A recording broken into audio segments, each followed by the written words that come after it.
এসব কাজ যারা করে তাদের কেন ব্যবস্থা নিচ্ছেন না আপনারা? এই দেখেন কি করেছে। আরে 9 মাস পর আমি এই 2 ছেলে পাইছি। আওয়ামী লীগ সরকার থাকতে পুলিশ তার বডিগার্ড ছিল। আমার এই ছেলে বাঁচাতে আমাকে 36 লাখ টাকা 34 লাখ টাকা দিয়েছে। এই ছেলে বাঁচাতে আমার 32 লাখ টাকা নিচ্ছে।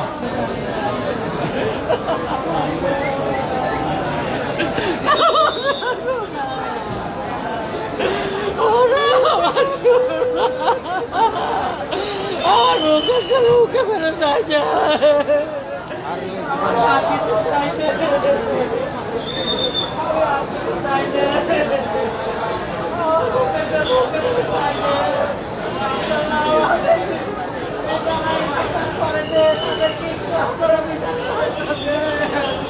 এরা কি করেছে?